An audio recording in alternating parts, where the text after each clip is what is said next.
So, hey, thank you for joining Absolute Training Nutrition. Today, I am joined by Gary Mendoza, an absolute legend in the nutrition world. I actually learned from Gary long time ago.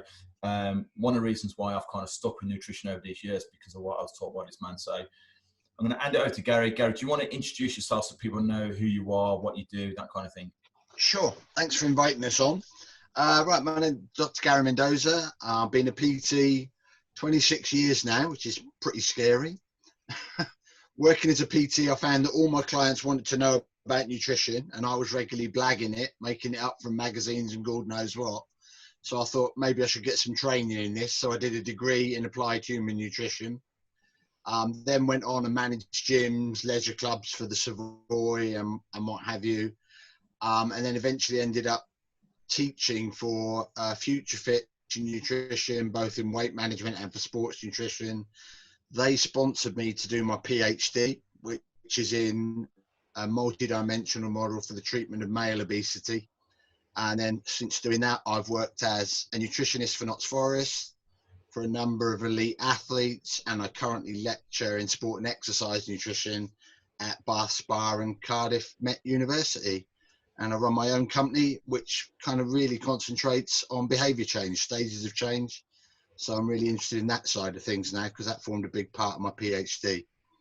Okay, do you know what, mate? If people need proof that you know what you're talking about, I think you can sum that up. And I've got some questions. These are common questions that we get asked by clients and just generally, you know, these are things that people kind of always at the forefront. It's always the things that are spoken about. But what I'll do at the end, mate, if you want, you can maybe do a little bit about the change and, you know, the theories on actually changing mindset and how important that is, you know, for weight loss success for most people. So if I dive in, when we get clients, and probably like yourself, the first thing that you find yourself, you're talking to them and you're saying these things, but you can see that none of it's going in. They're looking for that. How am I going to lose weight? Just look, I get that you're the expert, but just give me the how am I going to lose weight bit. So for general weight loss, I know it's a very broad subject and we can take into so many different factors, age, sex, all this kind of stuff. But for general weight loss, what is the advice? Right. I think at the end of the day, and it's a massive oversimplification, it comes down to calories in, calories out. That's at the real base level.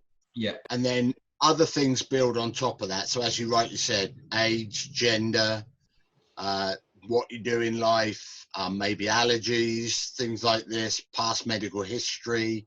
Yeah. So there are any number of factors that build on it. But the bottom line is when you put people into a controlled environment where you control their food intake and their activity, if you create a calorie deficit, in other words, less calories going in than are going out, everybody reduces their body fat. And you notice I say body fat because I don't like talking about weight. Yeah. I think weight is a lousy indicator because it's great when it's going down, everybody's happy with that. But the minute it plateaus or maybe there's a bump in the road and it goes up, it's kind of categorized as a complete disaster and people give up on it. Yes. And I think a lot of these programs that you see on telly, like the current Michael Mosley shambles, is if we were to say, right, we're not going to look at weight loss anymore, we're going to look at fat loss, none of those programs would be any different because the fat loss would be pretty much the same with most people. Yes. And so all the kind of interest goes out of it. You'd see steady fat loss with a calorie deficit. So that really is the key. Yeah. And this is obviously something we preach about calories, and then people go, does that mean I have to now count my calories? And I don't like counting calories. And I'm like, well, it's a good indicator right first and foremost. Maybe 2 or 3 weeks where you get an idea of how many calories you're consuming. After 2 or 3 weeks of doing that, you'll be able to look at your plate and know exactly. You learn very, very quickly your portion sizes. So I still think, and we still preach here that it's still essential to know that. The interesting thing that I picked up on there, though, Gary, was that you talked about a controlled environment. So in a controlled environment, if you could lock people in a room and go feed them, make them work out every day and give them their meals and they have access to nothing else. So really, the calories, I've also understood that calories is a calorie. in a scientific manner. They, you know what I mean? That's it. But when it comes to actually utilizing calories, the fact that people have no control, or they have, you know, maybe not the right words, but they have access to it and they can make decisions for themselves. This is normally where the problem comes, isn't it? Well, I think there's something I would challenge slightly in terms of calorie as a calorie. Yeah. Simply because it does actually matter where those calories come from. Absolutely. And what I mean by that is, if we look at something like fat has got what we call a very low thermogenic effect. In other words, for your body to metabolize and utilize fat, it doesn't take too many calories to do that, because obviously that's a process that needs fueling in itself. Yeah. When we look at something like protein, that's got a really high thermogenic effect, about 25%. Yeah. And so effectively, when you eat protein, so if you would eat 100 grams of protein, 25 grams of that will be used up metabolizing it. So it kind of helps you a bit. Yes. So yes, a calorie is a calorie. There's no do, because I mean, it's about how much it raises yeah. a liter of water and whatever. But where those calories come from actually is important to understand, definitely. But I totally agree with your point about, well, the key thing in weight management, we know for a fact that self-monitoring is a key aspect of any successful weight management program. So when you start clients out, getting them to record their food intake is actually really good, because sometimes even that is enough for people to go, oh my God, I didn't realize I ate that, or oh, I forgot about that, or whatever. So that is a real good practice to start out with. That starts to educate them then about their calories. Yeah. And then the key thing, and in my research, the trainer, I mean, I had 25 PTs that took part in the research, and they just educated their clients about nutrition. They didn't get them to count calories. They did get them to keep food diaries, because they wanted to look at those each week and see how you could improve the balance of the diet. Yeah. But what was interesting was, at the end of 12 weeks, everybody had managed to create a calorie deficit of around about 300 to 500 calories. And at no point did they count calories. All they did was just improve the balance of their diet. Because the minute you start eating healthier foods, you tend to see the calorie intake go down, because healthier foods generally, not always, will have a larger calorie count and be more satiating. And so it's just better for you. Yeah, I mean, when I was talking about, that's what I was saying, right? Like in the lab, they look at like the burn rate and the calorie as a calorie, but that's what I meant, like in everyday life, that it doesn't work that way, because you're absolutely right. It really depends on what you eat. So I listened to, I can't remember his name, but some American doctor with a very annoying voice, but his nutrition stuff's really good. His content's really good, but the way he speaks is really annoying. But he explained it like, if you had 270 calories of Coca-Cola, you drink that, it's probably done in about 30 seconds. Now, if you try to get the same amount of calories from, say, carrots, you got about 4 bowls of carrots. So by the time you got through bowl 1, you're already full. And it's also probably taking you 30 minutes to get through them. So you've got that longer time of digestion, but now you're full. So you've managed to fill the stomach, so you feel a bit more satisfied, but you haven't actually ingested all the calories. Do you know what I mean? So, so again, it's why we try and encourage people to eat healthier and eat their fruits and vegetables, because, it's a better way of getting the density of food and filling the stomach so you feel satisfied, but without all the extra calories. The density of the food is a really important point. I went to a scientific seminar on appetite a few years ago, and there was a Dutch researcher, and they'd been looking at, like, at that time, there was the big trend for juicing everything and shakes and God knows what. Yeah. And so what they'd done is it was actually a personal trainer they'd used, funnily enough. They got a kilogram of grapes and they juiced them, and then got him to consume that, and saw how long it took, 5-6 minutes or so to consume it. Then they gave him, the following day he came back into the lab, they gave him a kilogram of grapes, but just as grapes, and he could only get halfway through them. And the point of that was, they said, not only is it the fact that obviously it's the fiber and everything else, but also your brain notices if you're eating the same food for a long time. Yeah. And your brain's clever enough to know that one type of food isn't good for you in excess. And so evidently what it does is it totally just switches off your appetite. And so by processing and juicing and whatever, you kind of circumnavigate those mechanisms. And those mechanisms are designed to keep us in energy balance. And that's really why we've got an obesity crisis. It's because we've kind of invented a whole bunch of foods and a whole way of preparing foods that totally almost trick the brain's natural kind of appetite center and go, don't know what the hell's going on here. Yeah, I mean, it's all been done for our convenience, isn't it? So we can work harder, we can stay at our desk, we don't actually have to go and prepare a meal. It's like you can grab it on the go. And it, you know, and again, like the biggest thing that people forget about when it comes to nutrition is it's what you absorb as well. So if you're juicing it, there's a reason why we've got such a long intestine, we've got such a complicated digestive system. The reason we have that is so if you juice, it's literally going almost immediately through you. Your bowel is stimulated by it, and your triggers are stimulated by absorption, by food actually hitting the sides of it. Now, if you're juicing, it's not actually doing the what it should be doing. So you kind of so where you are thinking you're getting all the nutrition, but you're probably not. No, you're definitely not. I mean, if you just take vitamin C, it's called very labile. In other words, it's quite easy to destroy. Yeah. And one of the things that will destroy vitamin C quite easily is processing, chopping it up, juicing it, whatever you might do. So you're already reducing the micronutrient content of your food. Yeah. And the key thing that you do when you process anything like that is you break down the fiber. And fiber is really, really important for our health. And the more we understand the way the gut works, the more you hear a lot more now. There's a lot more research in what we call the gut brain. Yeah. Because we now think that the gut itself can regulate food intake and send signals to our main brain, the appetite center, which is in the hypothalamus, and so that those two work synergistically. And so if you process foods, you're not actually kind of fueling the gut brain, as it were. And that might be actually quite a key thing for obesity.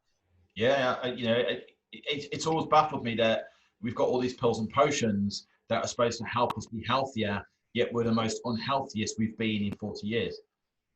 So, yeah, you know, it's a real paradox, definitely. It is. So it kind of leads us to another question we get asked a lot.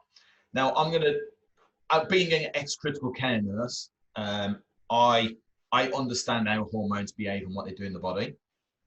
But obviously, we get asked the question again: do hormones are they actually causing people to gain weight, lose weight?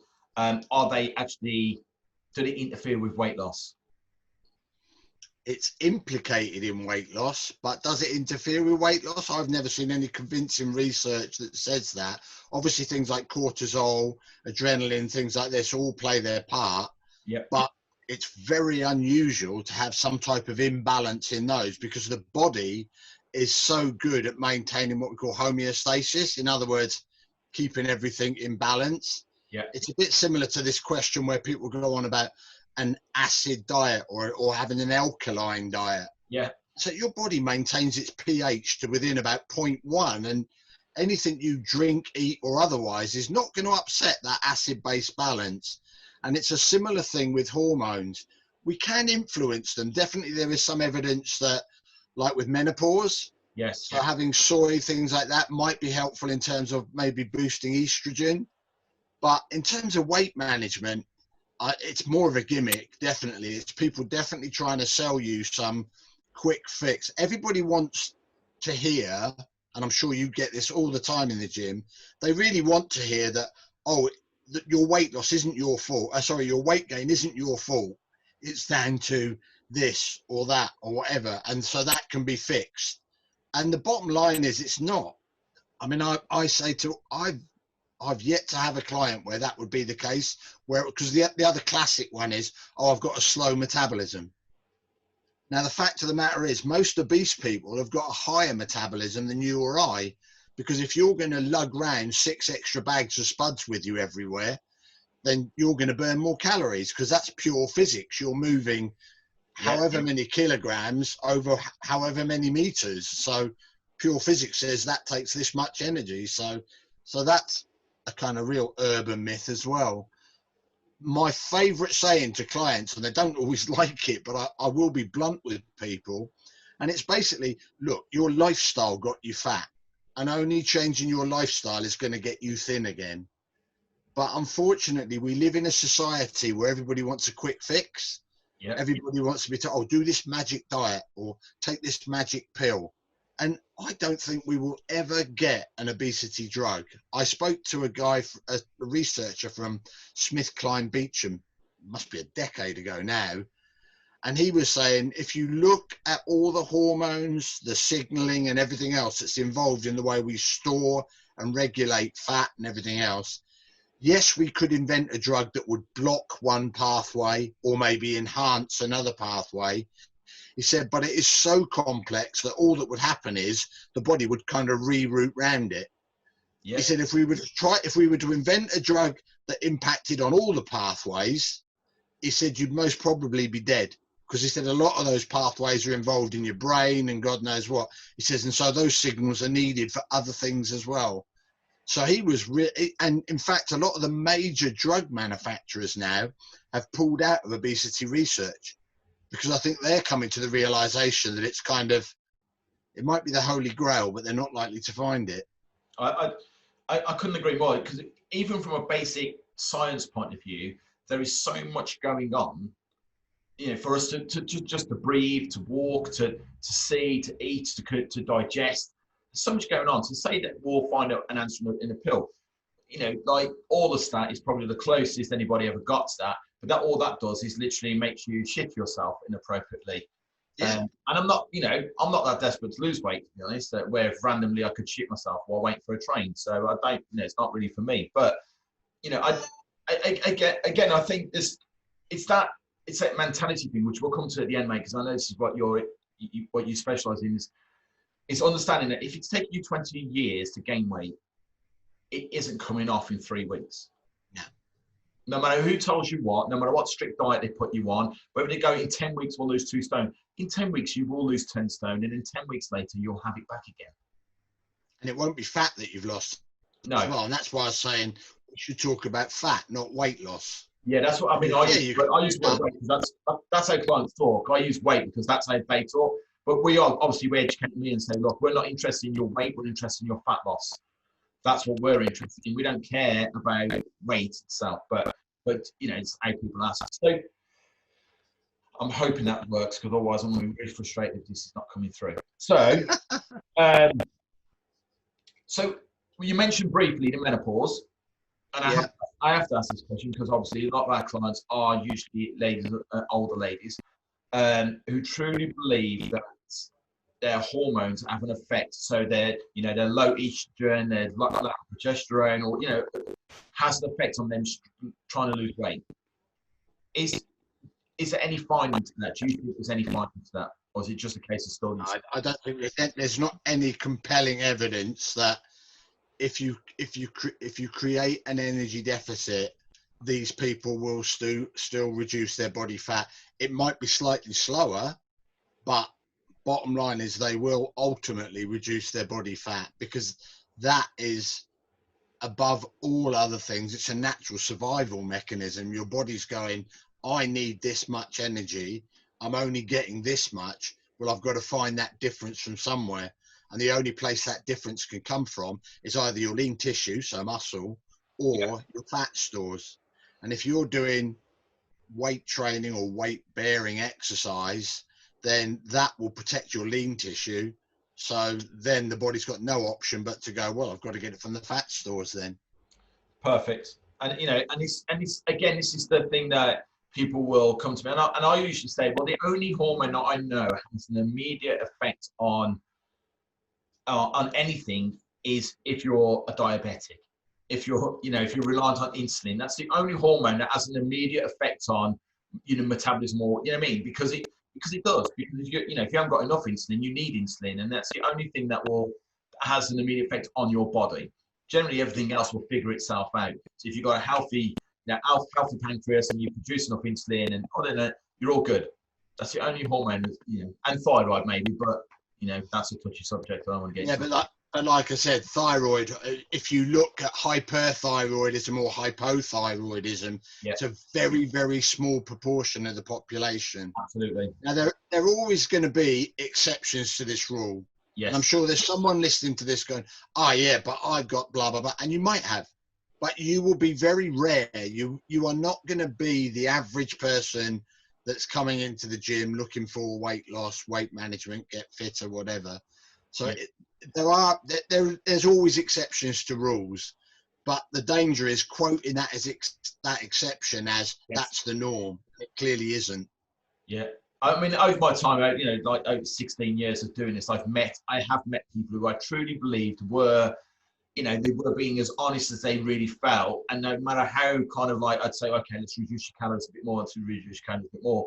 They still struggle to lose the kind of weight that, you know, some of you make a small deficit of 100 calories a day and they drop pounds and you have to put their food up because they're losing it too quick. You know what I mean? So which leads us into the calories in, calories out. So there are all sorts of diets now. So you mentioned that, like before, like the 5-2, intermittent fasting, 800 calories a day, Weight Watchers Slim World. They're all out there. They're all ways of actually reducing calories. Doesn't matter how you wrap it up, what packaging you put it in, it's reducing calories. How low do you think? How low is too low? That's an interesting question. You've got to think about health. There's got to be a balance. So kind of we generally talk about trying to lose safely about 1 to 2 pounds fat per week. So a calorie deficit of around that 3,500. It will be different for everybody. Again, you can't put hard, fast numbers on this.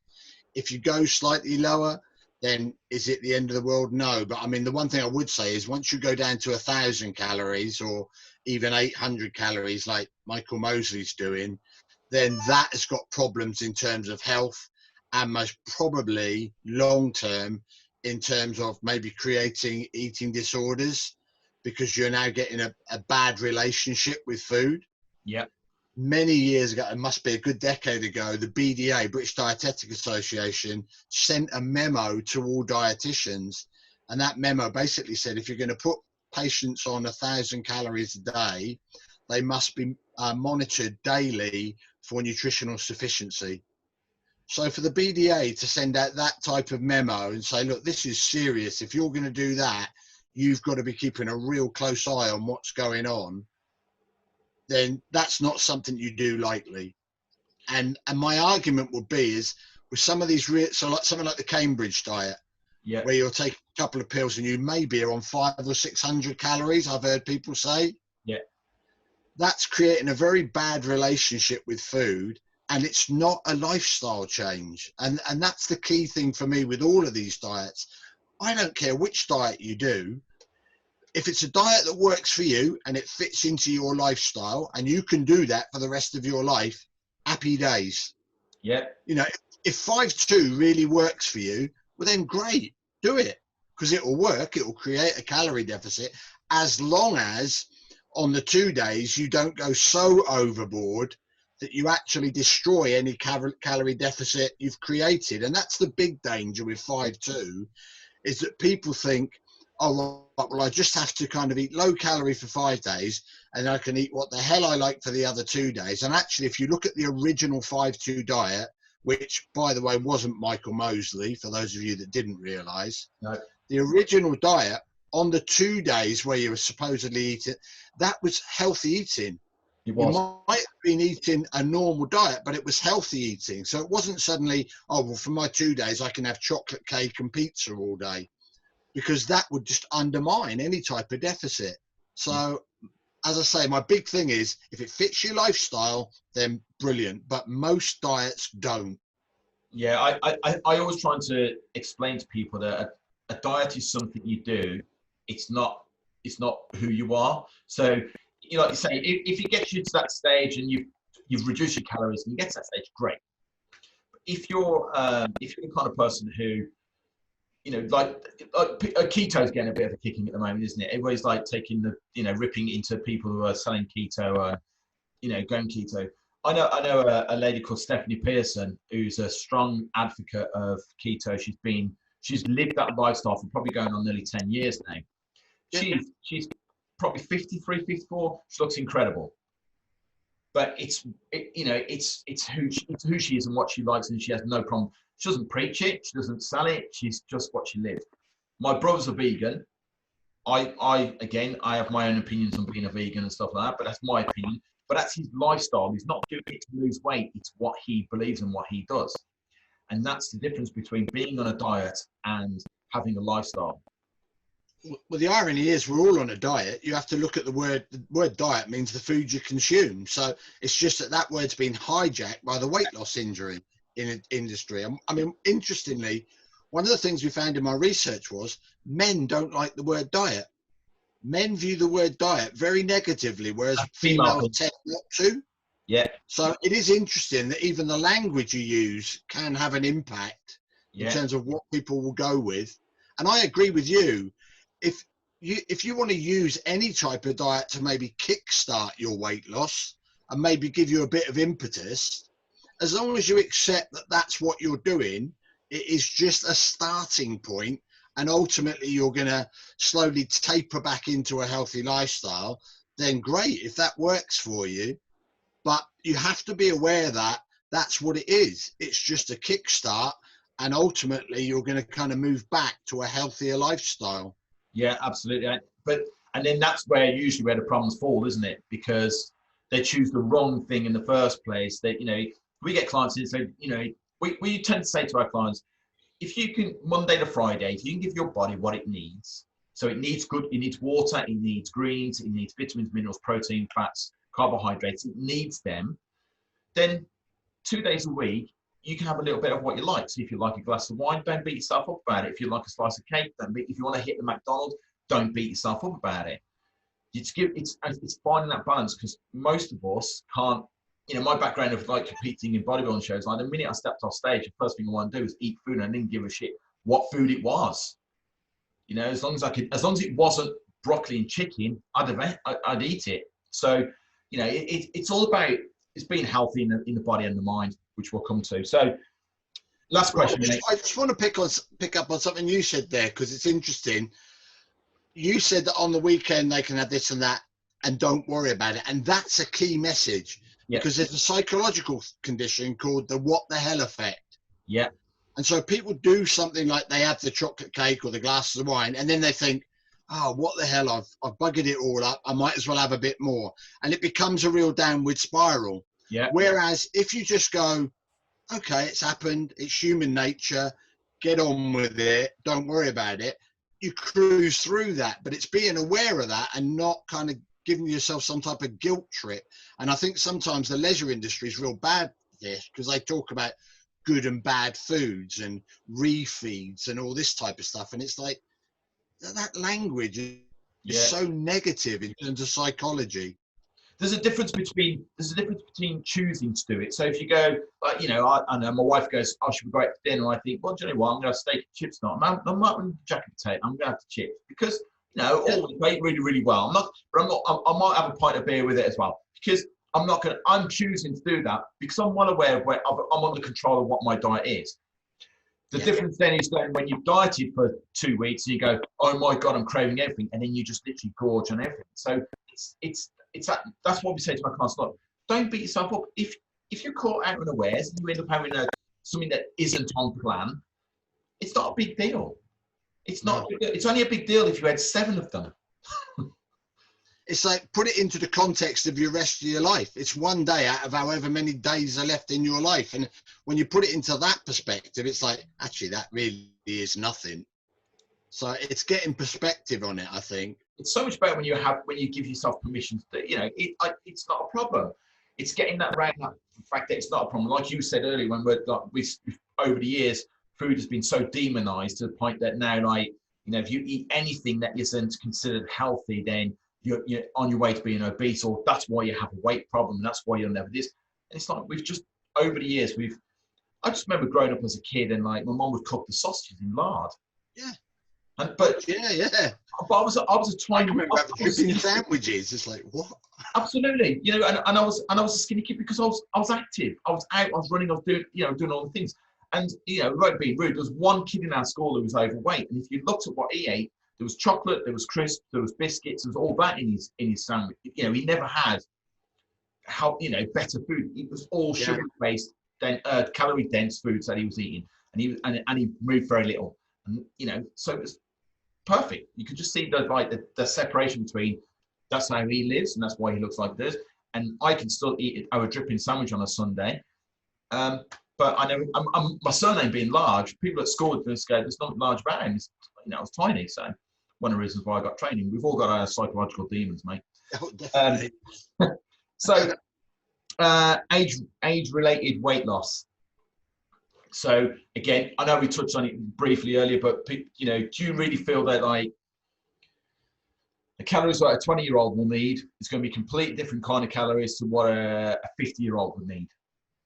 I think it depends on body composition. There is undoubtedly a slowing down of metabolic rate, but it's very, very small actually. And if you can maintain your lean tissue and bone mass and everything else, then the differences are almost negligible. There's definitely a strong argument going into later life that people should weight train or do load-bearing exercise to protect bone density, especially for women, for osteoporosis, because we've already talked about estrogen and what have you. Yeah. So the protective effects of that, and then maintaining your muscle mass, because if you maintain muscle mass, that's going to protect you in terms of balance and things like that. And in later life, if balance is going, you know, you fall over, you break a hip, whatever, that often, especially for people in their 60s, 70s, 80s, can be life-changing, if not life-threatening. And so just being active and doing load-bearing exercise is the best thing you can do, really, in terms of protecting that kind of metabolic rate. Yeah, I tell you, and again, like, you know, the more muscle you have, the better your metabolism is and more efficient it is anyway. So, you know, it all has a beneficial effect. But so basically, if you've got a 25-year-old female who wants to lose, I'm talking females because, you know, again, most of the business is female, so these are just answers for these guys. But you know, a 25-year-old female who's got 2 stone to lose, and you've got a 50-year-old that's got 2 stone to lose. So body composition is pretty, you know, almost around the same kind of thing. Probably less muscle density in the 50-year-old. You would go. How would you approach that? Would you like literally? I know they wouldn't have exactly the same programs. Your 50-year-old would probably have more weight-bearing exercise, and maybe your 25-year-old girl, I don't know, would you do more cardio-based, or do you think that again it's all irrelevant? It's all irrelevant. I would always have the weight-bearing exercise in there simply from the health perspective, but also from a perspective of protecting lean tissue. Yeah. In my undergrad dissertation, we looked at different types of exercise in terms of which was the best for fat loss or fat reduction. And we had one group that was doing purely CV, so I would do step with them, or we'd go out and power walk or whatever 3 times a week. The other group, it's all women, and they're all doing Slimming World, so they're all following the same eating regime. And this is back in the day when they had the green and reds and all that kind of thing, you know, green days, red days, and sins and what have you. The other group I did weight training with 3 times a week, compound exercises for all major kind of muscle groups. And we found the weight loss was very similar. Over 6 weeks, they all lost somewhere between 2 to 3 kilograms. But when I looked where the weight loss had come from, because I measured using bioelectrical impedance and calipers, there was far more fat loss in the group that did the weight training. So it appeared that on a calorie deficit, when you're weight training, it seems to protect the lean tissue better, and so you get more fat loss. Yeah, and again, it's just this is the difference between evidence-based nutrition over some dude on TV who's not even a practicing GP. So that's really good. And the reason I asked that question, why I use them 2 demographics, is because what we tend to find is the younger girls that come in will go, I don't want to be a bodybuilder, and so they're scared of touching the weights. And then your 50-year-old woman, she wants to use weights because she doesn't want her bone density. She learned all about osteoporosis. She doesn't talk like she wants more muscle. She wants to be stronger. But your 25-year-old goes, can I just run on a treadmill and do all that? And like, well, actually, weight training for both of you, you know, for these people, is so essential. Do you know what? And it's a language thing again. Yeah. when I was training female clients, I never called it weight training. Yeah. Because of just that you get there, oh yeah, but I don't want big muscles. It's like, good God, guys train in the gym for a year trying to put an inch on their biceps, and you're worried they're going to sprout it in 6 weeks. Like, Yeah. but I always called it body toning and body shaping. Yeah. And I explained to them, what we're going to do is we're going to kind of make your lats look a little bit wider. That will give the impression that your hips and waist is narrower. And the minute you started talking in terms of sculpting their body, they were like, oh, I like the sound of that. Yeah. So it's just, again, it's language and understanding. Yeah, well, I mean, we call it their resistance program. So you understand it's a resistance program and it's a cardio program. We try not to use things like weight, because the minute you say we're going to do some weight training today, they assume that you're going to be like doing powerlifting moves and throwing weights above their head, and then you're going to turn into a bodybuilder. And you don't want to be. And I've always used that terminology, going, do you know what? For 20 years, I was a competitive bodybuilder, and it took me 20 years to build a physique. If you can build your biceps and your muscles up in the next 12 weeks, I want to know what you're using or what's going on with you hormonally. Do you know what I mean? So using something more than nutrition. Absolutely, yeah, absolutely. So, so Gary, where are you at right now? I know you've been doing a lot of things. I know you've got your stages of change, and you're talking about that. Do you want to give the audience a brief, idea of what that is? Yeah, sure. One of the things that came out of my research was the importance of psychology in weight management, in fitness, whatever. And I discovered that a lot of people will employ a personal trainer even though psychologically they are not ready to lose weight. Now that's a real paradox, because it's like, my God, why would you do that? Why would you take on a trainer if you're not ready? And it's because they expect the trainer to have all the answers. And then what I found was I could predict which clients would be successful and which ones wouldn't. So when we look at weight management, like if we look at the obesity crisis, actually, if you go out onto the street and ask most people, what is healthy eating? What should you do to eat healthily? They will normally tell you, well, I maybe shouldn't have the takeaways. I maybe should eat some more fruit and veg, better hydrated, maybe cut out the alcohol. So they kind of know most of the messages. So the question surely has to be, well, why don't you do that then? And that's what the government doesn't want to address. It's because it's a lifestyle, it's a psychological problem that you've got in terms of how do you change it. And it's similar with exercise and training. Most people know they should be more active. The guidelines around 3 to 5 days a week and what have you. Most people know those messages. So we get a lot of people, especially trainers in the leisure industry, really concentrating on the exercise side or maybe the nutrition advice, and actually they're ignoring the elephant in the room, because you can have the best nutrition advice and you can have the best exercise advice and or program, but if you psychologically that person isn't ready to engage, then you're going to fail. And I can measure where someone's at. And so what I've done over the past 7-8 years, I've kind of learned motivational interviewing. And so that's a technique that helps people that are ambivalent about change. So, and you'll know if someone's ambivalent about change, you'll often hear things like, yeah, I'd really like to get fit, but I really don't quite have the time to do it. Or, yeah, I'd love to lose weight, but I don't want to give up the alcohol. Now, the but in the middle there gives you the clue, because you'll get the balancing statement. And so what you've effectively got is ambivalence. They're on the fence. And a lot of clients are in that place. And so what motivational interviewing helps you do is helps the client find their reasons why they should change. And it will increase the success rate of any program, because now the client is doing it psychologically, they're ready to go. And so now we are more likely to get a lifestyle change. And the other thing that comes from the behavior change workshop is looking at habit and how habits are formed and how you can change the habit loop. And so if you understand that, now when you're working with clients, you're helping them understand why they do certain things. Because a lot of eating, overeating, poor choices, for want of a better word, come down to it's a habitual thing. Oh, well, I was bored. I was watching the telly. I always have that on that day or whatever. So I was more interested in how does somebody psychologically change? Because I think if you can get that change in place, a lot of the other stuff will just follow on. And I see a trainer's role now I think trainers should really start to see themselves as more lifestyle coaches.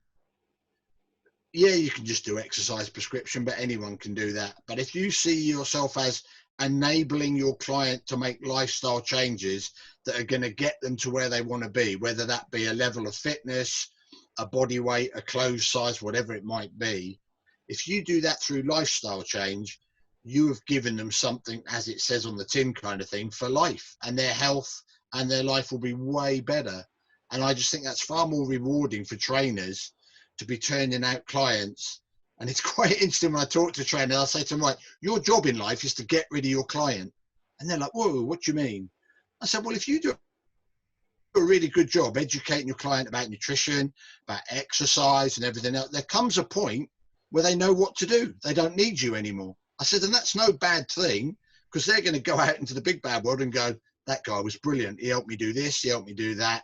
Yep. And you'll get more clients off the back of that than you ever would any other way. So yeah, psychology and behavior change, it's what we do as trainers.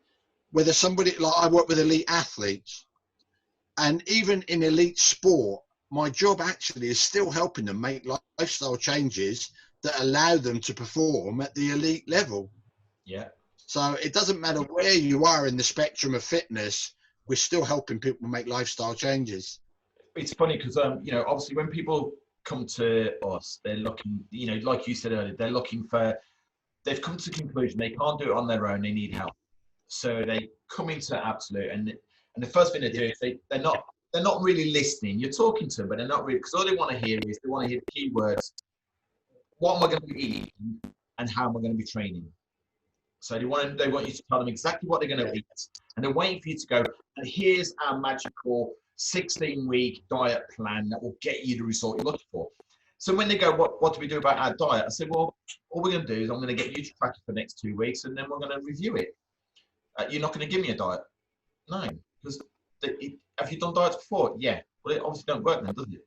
So so what I always say to my clients is, you've got to be ready to lose the weight. So it's like people who go, oh, I'm going to go running to get fit. Well, you don't run to get fit, you get fit to run. Yeah. So the same should be like when it comes to getting healthy. We need to get you in a condition, psychologically, physically, in a condition to be able to lose that weight properly for good.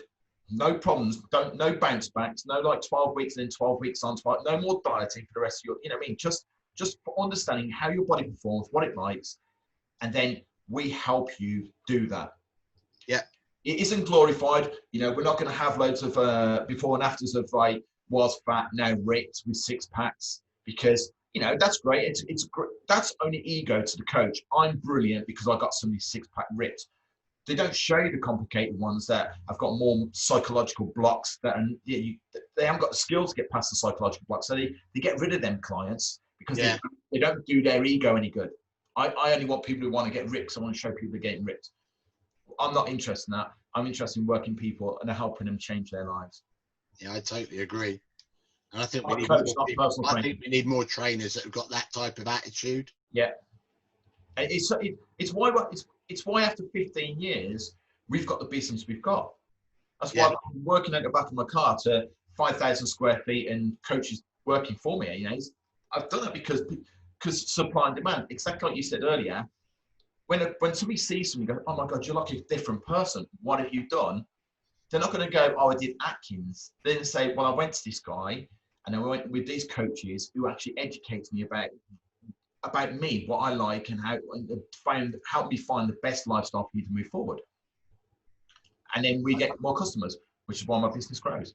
I see it in the industry all the time. You get trainers that are kind of flash in the pan. They're here for a year, 2 years, loads of social media, they're gone. The trainers that are most successful are very much like yourself. They're running quite a big gym. Their clients love them. And then that is actually quite a key to people. That's a bit weird. So no, they do. They really do. It's a real friendship and everything else. I said, and that's because they're concentrating on the person. They're not trying to bloody, as you say, turn them into a bloody bodybuilder or elite athlete, because that's not why they join the gym anyway. Yeah. And they've got a real rapport with their clients. And the thing you see, most importantly, all their coaches have the same approach. And that to me is quite key. It's clearly that rapport and the way you work with clients.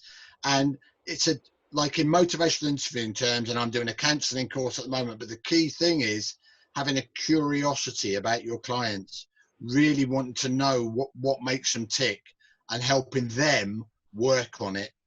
Yeah, And it makes that you'll have a long time in the industry if you work like that. Yeah, but it makes our life a lot easier. I've always said if I help that client fix what's going on up here, the rest of it's easy. It'll take care of itself. It really will. Yeah, yeah. You know what, mate? It's been an absolute pleasure. I could talk to you all day. So real quick then, any clients or anybody that's listening to this right now, if they want to do any of your courses or anything like that, how's the best way for them to get in touch with you? Either through social media, Stages of Change, .co.uk on Facebook, Dr Gary Mendoza on Instagram, and my website kind of up behind me here, but it's www.sofclimited.com, and you can find there's videos and loads of helpful tips and what have you on there. Brilliant. So I'm kind of happy to help anyone out, because I think it's fantastic. I've been in the industry long enough now that I really want to help trainers move forward and improve the industry, really. It's really funny. I've been really selective about the kind of people I'm talking to.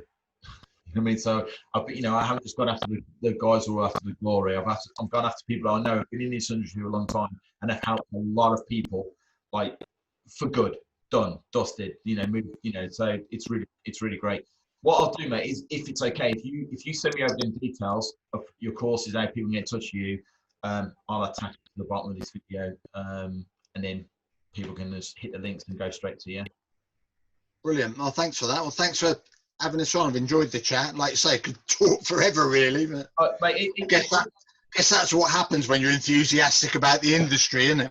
It's having a passion for what you teach, isn't it? It's not just about a quick book or the glory or to stand there like, look at me, I'm the best trainer in the world because I've got somebody a six pack. It's actually 90% of people out there just need somebody who will listen. Again, the biggest thing I find with most people is they don't listen. Yeah. They don't not learn to listen. I think if you learn to listen, your client will tell you a lot more than what they'll write down if you listen to them.